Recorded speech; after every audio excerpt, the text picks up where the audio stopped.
Illuminati? Where do they operate from, and who are its members? Are they really some secret world government operating in the shadows, or is the whole thing simply one huge conspiracy theory? One has to consider the strong possibility that there are puppet masters above Obama, above Cameron, above Putin, who are organizing and influencing. It's terrifying that there are millions, perhaps tens of millions of people in the world who believe in the Illuminati as a fact.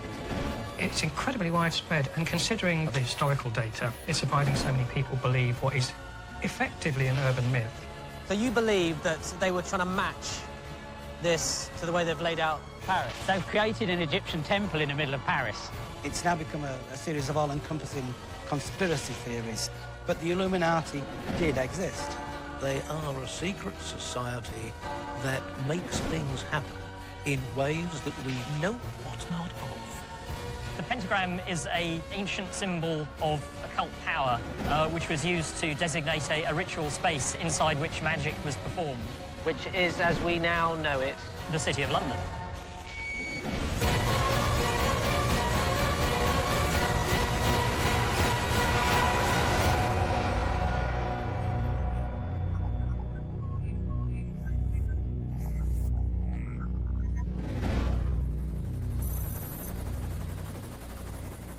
The existence of the Illuminati has been rumoured for over a century. They're said to meet in secret, but their influence is felt across the globe. A secret world government, in effect. The whole thing sounds like something from a James Bond movie, but is it true? There's certainly evidence of several groups who call themselves the Illuminati, all the way back to the 14th, 15th century, the enlightened ones. But they're not the Illuminati that people talk about today. They're not that type of, secret society that we all think about when we hear the word Illuminati. This sort of cult in the belief of the Illuminati is widespread today, and particularly amongst the younger generation, who would tell you that everything from wars to economy to weather to market crashes to missing planes, all of these things are governed by the puppet masters. The irony was that the whole Illuminati, serious baddie ruling the world thing, in league with the devil, actually began with the Catholic Church. They really just went for it. They built up this whole myth about the Illuminati being in league with the devil, being, satanic, and gave them aims that they didn't have. Well, I mean, it was bad enough as far as the Catholic Church was concerned to, for them to have aims to overthrow the Catholic Church. But, they added to it and they gave it colour. And that is what started today's Illuminati myth. The Catholic Church started it.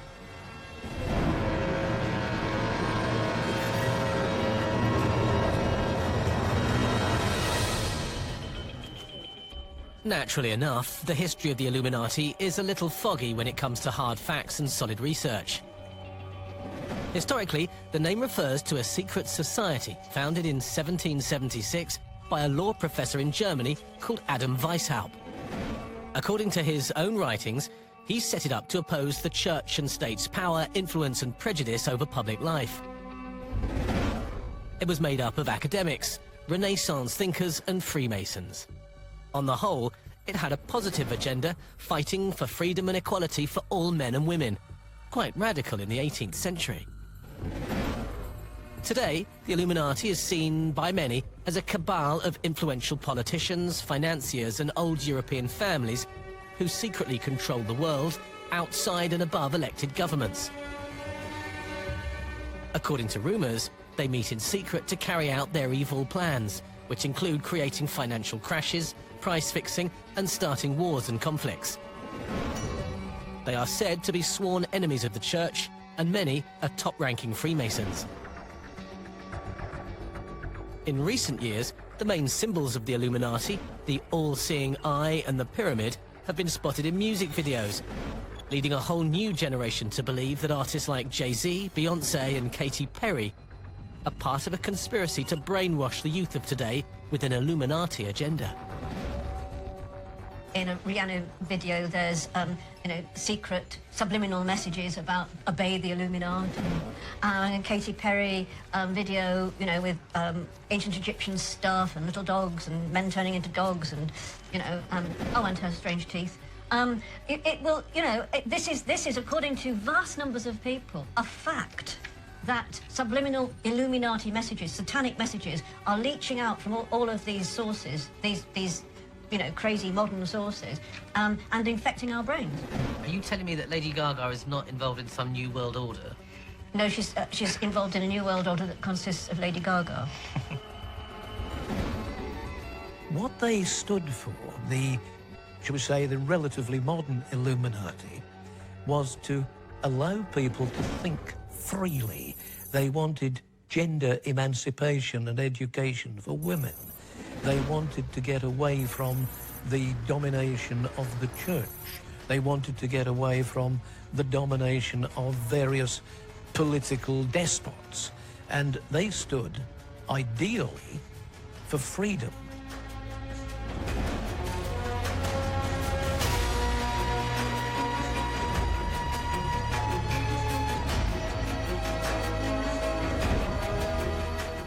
Over the years, there have been constant rumours and press reports and even books written about an unholy alliance between the Vatican, various secret societies and Masonic lodges. Now, very little of this has ever been conclusively proved, but it all came out into the light back in 1982, when a chap called Roberto Calvi, who was also known as God's banker, was found hanged under Blackfriars Bridge.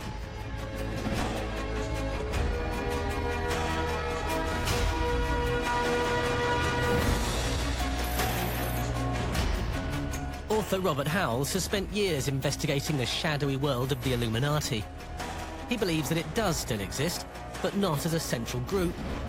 More a murky web of secret societies and Masonic lodges, many of whom do have high-level links to the Vatican, politics and banking. Do the Illuminati exist today? The ideals of them, certainly. This ideal of cultural revolution and cultural uprising has kind of stayed with us. And certainly people look back at the French Revolution as a marked moment where the populace could turn around and say, we're not happy with this government, we're getting rid of it. We're not happy with this oppression or this rule, and we can rise up against it. So as a symbol of that, they still exist. One of the popular myths doing the rounds for the last decade or so is that a private foundation called the Bilderberg Group is really a front for the Illuminati. Who exactly are the Bilderberg Group? The Bilderbergs formed in the 1950s. They were to be a kind of joint group between Europe and America to exchange information. And they were made up of heads and states and senior members of the military and different areas of business and commerce. But over the years, because they meet in secret, they never publish the minutes of their meetings, and they contain such powerful people. Outsiders that look upon them as a potential kind of Illuminati operation, this kind of group of people that are perhaps trying to run the world or dictate how business is done. For a long time, until about 15 or so years ago, it was even hard to find that the meetings happened at all. And of course, it's a conspiracy theorist's dream. You know, what are all these rich and powerful people doing? What are they talking about? They would say they meet in private. The conspiracy theorists would say they meet in secret. And the things we don't really know what they talk about because they never publish anything. But it is the conspiracy theorist's dream. Those who are suspicious of them and who oppose them believe that they are conspirators and that what they really want to do, irrespective of what effect they're having on the bulk of humanity, is to run the show. One has to consider the strong possibility that there are puppet masters above Obama, above Cameron, above Putin, who are organizing and influencing.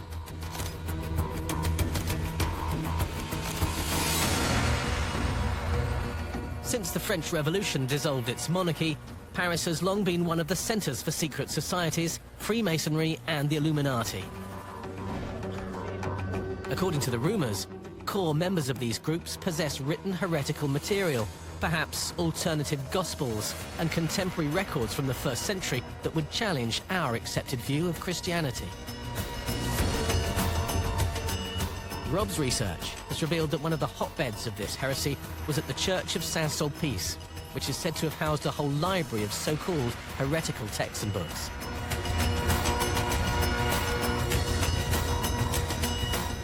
It was founded by a Catholic priest, Jean-Jacques Ollier, in the 17th century, who was also a member of several influential secret societies.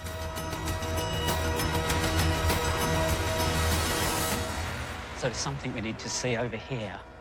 Ollier, on his deathbed, said that Christianity was based on a vast panoply of untruths.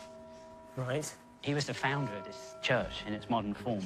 It was him that rebuilt this church. And if we look at this painting, there is a hidden picture of Ollier in the painting. He's been included here.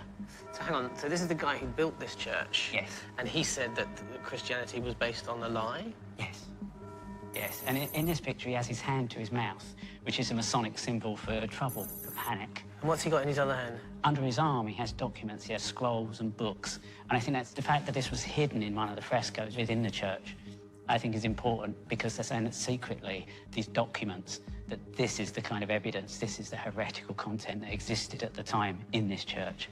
And we find that later in history when Canon Lilly was here in the 19th century and stated that he'd found proof that Jesus was alive in 45 AD, that he had survived the crucifixion. Pretty powerful stuff.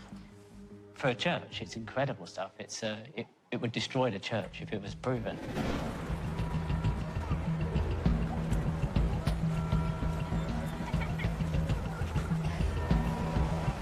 In fact, the Church and the Illuminati have been connected for centuries.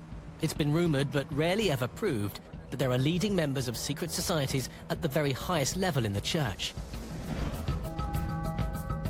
In fact, while we were near Notre Dame Cathedral, we saw a parade of a secret order moving through the streets. There were priests, a bishop, and dozens of non-clerical men wearing their ceremonial capes.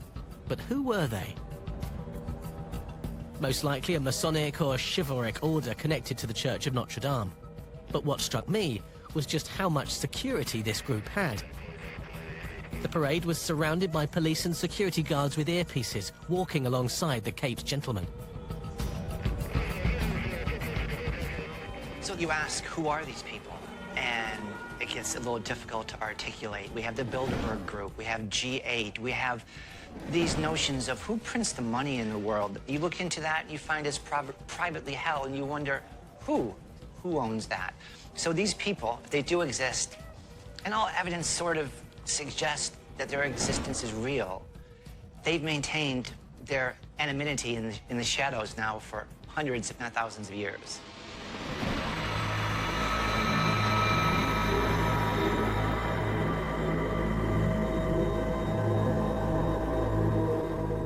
According to Rob, you don't have to go far in Paris to see Illuminati and Masonic influence.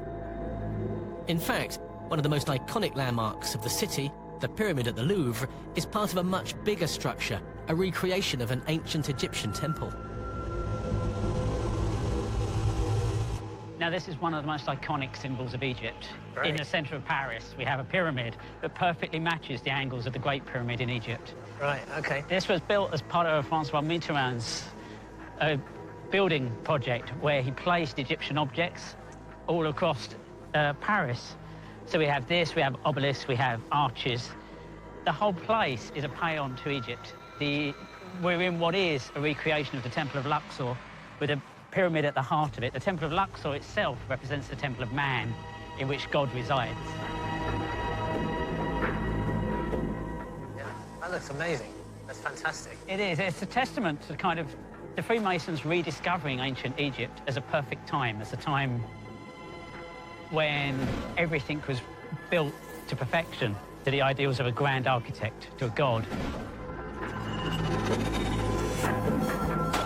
The pyramid was commissioned by a high-ranking Freemason, Francois Mitterrand, and it's claimed to have been constructed from 666 panes of glass, the symbolic number of Satan from the Book of Revelation.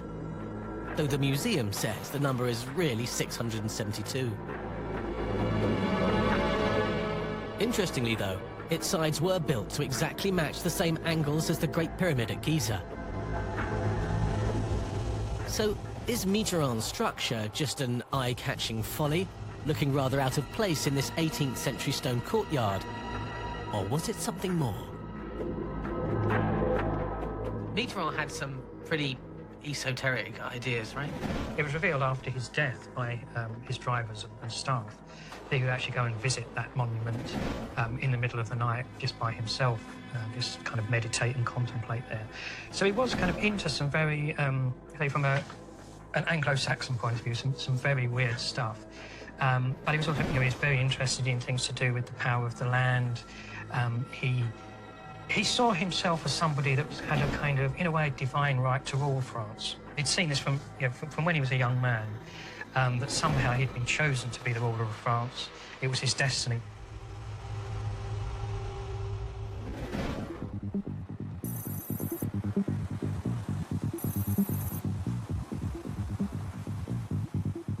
So we've seen the pyramid in the Louvre, and we're now at the western end of the gardens of the Louvre, and this is the obelisk. This is an Egyptian obelisk dedicated to Ramses II. So is it actually from Egypt? I can see the hieroglyphs. It was brought from the Temple of Luxor, and this completes the temple that they recreated using the Louvre. This is at the far end of it. It's at the gate that was the gate of Luxor in the same position. If we look at a map of the Louvre with the gardens, see the pyramid and the head of what would be classed the man in the form of a temple. So the pyramid was here, and if we come down through the gardens, we're now down here at the obelisk. And if we see an aerial photo of the Temple of Luxor, we can see the same layout. Yeah, similar layout. And at the same end, down there, that was where this obelisk came from. So you believe that they were trying to match this to the way they've laid out Paris? They've created an Egyptian temple in the middle of Paris. So on one level, you see these famous landmarks that we all know and love, but you think there's something a lot more to it in the way they're laid out? It is very much of the Masonic plan to reintroduce these older beliefs and these older mysteries into the modern day, and to use that kind of architecture, the great Egyptian architecture, and to recreate temples in the same way that they recreate Solomon's temple every time they build a lodge. So they build the Egyptian temples as well in a capital city, in the middle of a city.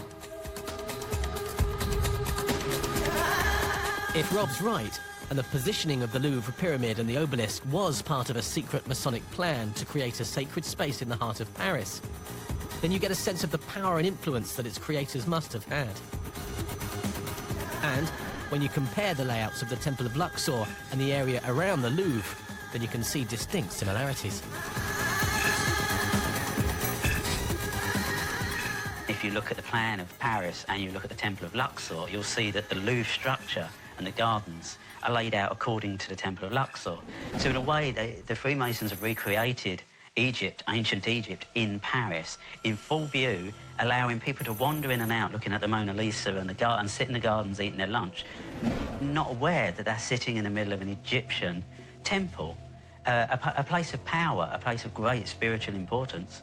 And this has been created in the middle of Paris. So, hang on, so you're telling me that there's some kind of magic portal in the centre of Paris? I'm not saying I believe that.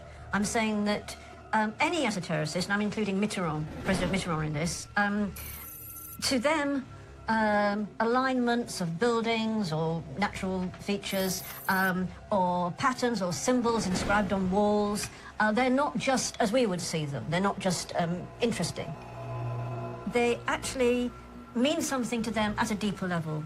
They represent the direction of a magical energy flow. And I know that sounds a bit Harry Potter, but to them, it really is a kind of portal for energies from the gods, from spirits or whatever, to come in through a portal into our dimension and be used. For what? Well, whatever they want to use it for, presumably power. That's what most people want to use energy for.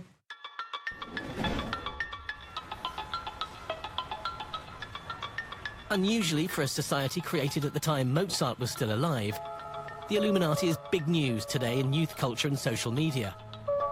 The internet is in a tizzy over what some people see as its satanic messages and images being used by today's celebrities. So if you want to know who the real Illuminati are today, you don't need to break into the Vatican's secret archives, just pop into a cyber cafe. Hi. How are you? Can I use one of these? Okay, lovely, thank you.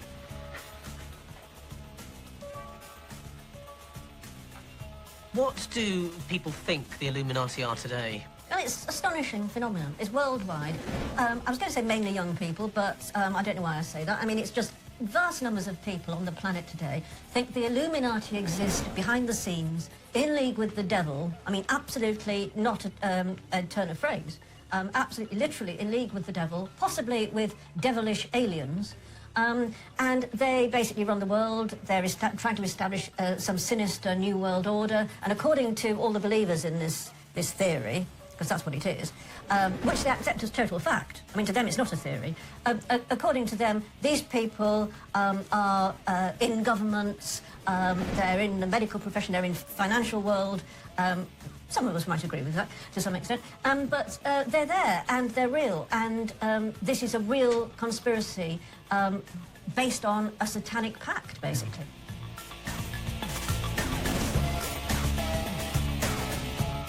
So the Illuminati is, according to this, an ancient and shadowy group of elites who control nearly every aspect of life on this planet, made up of the world's political and financial elite, and, it would seem, Jay-Z. It's extraordinary how many people now believe it. I mean, it's all over the internet, but you kind of expect that to be. But just talking to people, people that aren't particularly interested in any of these subjects, are interested in politics, you know, particularly young people, students we've talked to, absolutely accept the Illuminati as an established fact. Really just because everyone around them says the Illuminati exist. It's incredibly widespread, and considering the facts, the data, the historical data, it's surprising so many people believe what is effectively an urban myth. Ah, this looks interesting. You two can join the Illuminati. Here we go. Just need my details. $2.99 a month. The obsession with the Illuminati and their symbols has really gone off the scale in the last 10 years. Take, for example, this symbol that you see famous rock stars and politicians using, and it is peculiar, but you know, does it mean anything? Probably not. The other one is the all-seeing eye, which of course appears on the dollar bill, and it represents the all-seeing eye, the grand geometrician of the universe, according to Freemasonry. But now you see this in Lady Gaga videos and Jay-Z videos and Rihanna, and all these celebrities now, they're all using the same sort of images.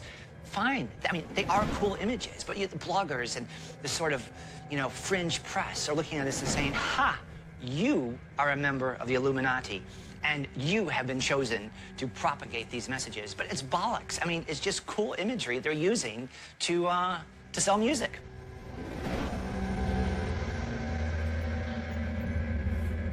If I'm honest, the further I looked into the Illuminati, the less real it all felt.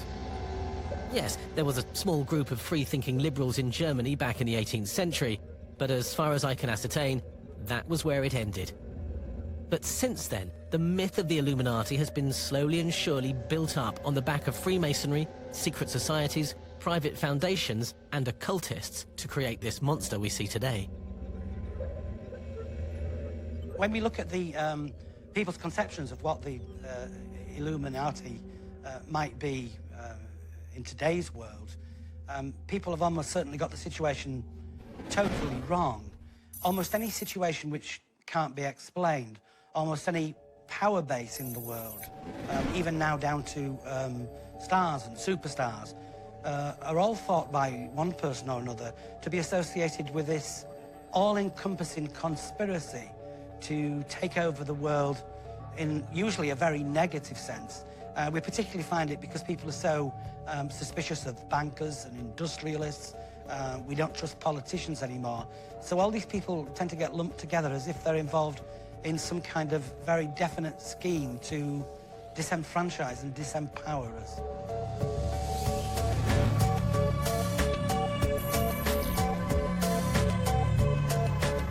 Paris wasn't the only city to be influenced by secret societies and Freemasons. After the Great Fire of London destroyed much of the city in 1666, the great thinkers, writers, Architects and alchemists of the day, like Sir Christopher Wren, seized the opportunity to rebuild London, reflecting their esoteric agenda. Journalist David Hambling has spent years studying their influence on London, revealing a secret world of symbols, ancient geometry and the occult hidden in plain sight. One of these men was Nicholas Hawksmoor, who built a number of churches in London, including Christ Church in Spitalfields. What's interesting about them was that they were all built along a particular pattern with separation and alignments, which linked them all together. OK, so this is a map of the City of London? So this is a map of the City of London area, and we are there at Christ Church, Spitalfields, and then you've got St Luke's, St George's, St John's. Right, and that makes a sort of star... Makes a sort of pentacle. So are we suggesting that Hawksmoor deliberately built his churches to make a shape of a pentagram? The pattern and the separation between them certainly makes it look as though he was trying to produce some kind of design, and the most obvious way to join them up is into a pentagram like that. And what's the significance of the pentagram? The pentagram is an ancient symbol of occult power, which was used to designate a ritual space inside which magic was performed. And so what's he telling us then? Why this space? Do we know what was... Basically, he's staking some kind of claim to the area within that space. Which is, as we now know it... The City of London. The City of London. The Illuminati is often connected to a lot of conspiracy theories. What are the main ones? I mean, they are at the centre of all the biggest conspiracy theories. Perhaps the most famous one is an American conspiracy theory called the New World Order, which is this idea that there is a group that's trying to abolish countries, and in particular abolish American sovereignty and American rights. So they see things like the European Union, where you see the national boundaries being dissolved and things being run by a shadowy central organisation. For them, that's a sure sign that the Illuminati are behind it. And in their view, the Illuminati are attempting to take over the rest of the world as well. They may not have taken over the world in the 17th century, but they did rebuild London, and their crowning achievement was undoubtedly St Paul's Cathedral. According to Hambling, it was to be at the very centre of the sacred space they had created in the city, a New Jerusalem. Now, I recognise this place. And it's a far cry from the austere, simple lines of Christ Church, Spitalfields. Yeah, absolutely. This is very much the handiwork of Sir Christopher Wren. In fact, this is his greatest achievement, and possibly the greatest achievement of 17th century English architecture, St Paul's Cathedral, part of the New Jerusalem that the builders wanted to create after the Great Fire of London. So this was absolutely central to the Illuminati's plan? This was literally central to their plan of London. What have we got here? This is, and St Paul's lies at the very heart Oh, right, OK. of the rebuilding plan. So is this where we started, Christ Church, Spitalfields? So that's where we started. Hawksmoor's churches surround it, and right at the centre of it is St Paul's, the beating heart of the New London. Yeah, the New Jerusalem is the shining city on a hill, the example to the world of a perfect, idealised city. And at the heart of that is a modern version of Solomon's Temple, which embodies all the wisdom in the universe, and that is St Paul's Cathedral. That was the vision of Christopher Wren and the others who were trying to rebuild their New Jerusalem here. And this place also has a very interesting connection with Freemasonry, in that the first United Grand Lodge was actually formed right on that spot there at the old Goose and Gridiron public house in 1717. And that proximity to the Masons is significant? It's very significant. In Masonic mythology, the very first Freemasons' lodge was set up in the porch of Solomon's Temple in Jerusalem, and the first United Grand Lodge ever, which was set up here in England, was set up just over there. So in the symbolic Temple of Solomon in London. It has long been suggested that there is a very close connection between the Illuminati and Freemasonry. Now, I would tend to the view that both of them are visible tips. They're the surfaces of something much older and deeper. for want of a better term, I might use the name the Guardians or the Guides, and that they go back millennia, not just a few centuries. According to the conspiracy theorists, it's the Illuminati that are behind Freemasonry. Well, according to some, it's Freemasons that are behind the Illuminati, but you can take your pick. That comes about because back with the original Illuminati, there was a connection because the Illuminati worked by trying to infiltrate and take over Freemasonry. But that became kind of a gift to its opponents once the Illuminati had been broken up. Say, the Illuminati were within Freemasonry, therefore they were controlling Freemasonry. Wherever you see a Mason, you can now see the Illuminati. There are some quite mad but very firmly held beliefs in, Freemasonry automatically being evil, and therefore it must be part of the Illuminati thing, and that they all are basically in it because of satanic naughtiness on a grand scale and wishing to take over the world. Adjacent to Christchurch in Spitalfields are the streets and alleys where the notorious Jack the Ripper terrorised London in the 19th century. Hambling believes that the Ripper murders were part of a wider Masonic conspiracy, which were part of a secret occult agenda. In essence, Jack the Ripper was part of the Illuminati. One of the most famous and grisliest mysteries of Victorian London were the Jack the Ripper murders of 1888, when a number of prostitutes were killed and horribly mutilated all around this area. Jack the Ripper was never caught, and there are many theories about why he did what he did. But what wasn't fully appreciated until recently was there was a very strong occult connection in the way the bodies were mutilated, the way they were laid out, and the pattern in which they were killed. What do you mean, the whereabouts of where the murders happened? Well, if you plot their locations on a map, they form an exact parallelogram. OK, so 1, 2, 3, 4? Which are, yeah, those are the 4 who were found outside. There was the 5th victim who was found inside under different circumstances, but with those 4, there appears to have been a ritual connection. So if you were to superimpose that onto a map, you would get that. Oh, right, OK, so we are here. So why was he choosing these locations? Why are these significant? Again, it's to mark out a sacred space on the ground for what could loosely be described as a black magic ritual, so that he could gain power. So we think that... Are we suggesting then that Jack the Ripper was a member of the Illuminati? He certainly had an understanding of the kind of principles that the Illuminati were working with. If he was a member of them, I would say he was probably a rogue member who was just out for himself.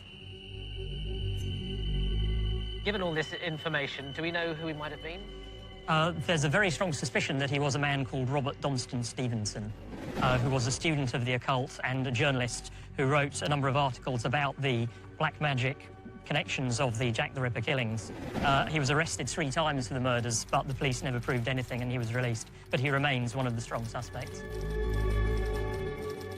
One of the theories which is associated with the horror of the Jack the Ripper killings is that the lacerations were meant to conform to a certain geometric pattern, that it wasn't simply the old Masonic vengeance for oathbreakers, which it was, but that at the same time there was a geometrical aspect of the mutilations that he carried out, and that has a very sinister depth to it.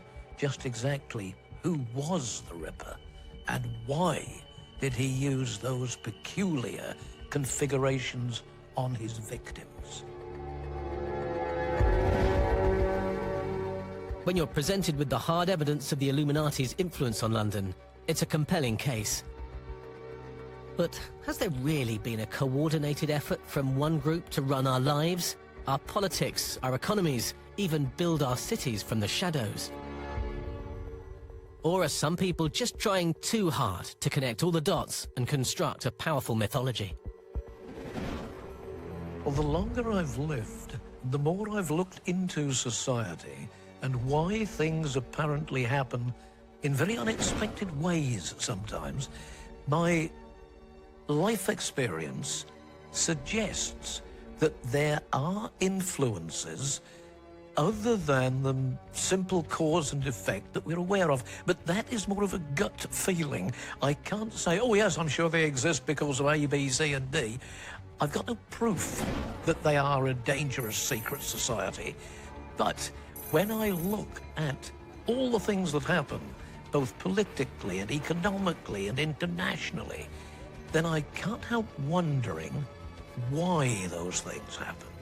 But it's only a question mark. It's not a certainty in their existence. My neighbour, for example, totally believes, as a fact, that the Illuminati secretly run the world and are trying desperately to establish a new world order, in which they are succeeding bit by bit. And this terrifies her. Or she gets together with all her friends, and even their religious advisors are pushing this idea that the Illuminati are in charge. So for some people, it's a very real and a very tangible threat. It's very real, it's very tangible, and the fact that most people don't acknowledge it, most people walking in the street, the man in the street, don't acknowledge it, just shows, how they're sleepwalking around, not acknowledging this terrible threat that is hanging over us all. What's interesting, these societies today, like these Neo-Templar and, of course, Freemasonry, what do they have in common? They're private and secretive, and that allows them to have some fun and pay homage to an ancient tradition, but they're harmless. But because they're secretive, they get thrown into this bucket of being evil and part of the Illuminati, and they're really not. They're really harmless.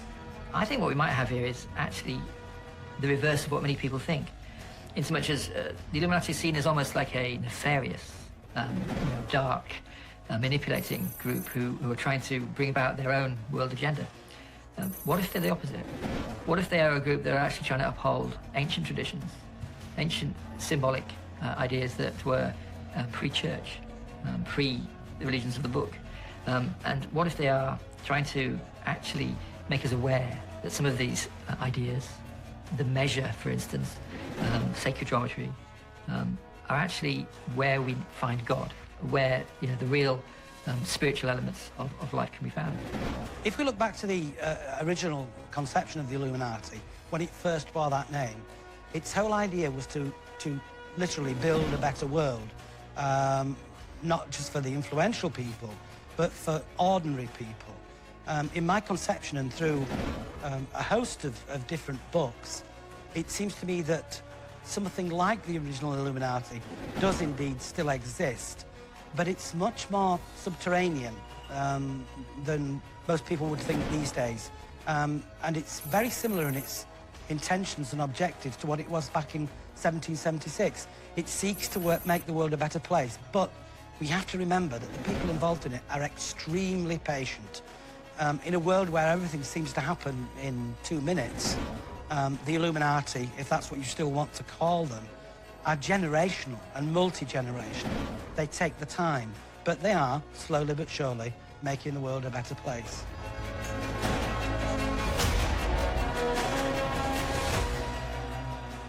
So are they real? Well, after everything I've learned, it's hard to dismiss them as a wild conspiracy theory. I certainly think there's evidence to claim that there have been groups of influential men throughout the last 200 years or so who've sought to influence events and change the course of history from the shadows. And are they still doing it? Well, you tell me. I'll see you next time.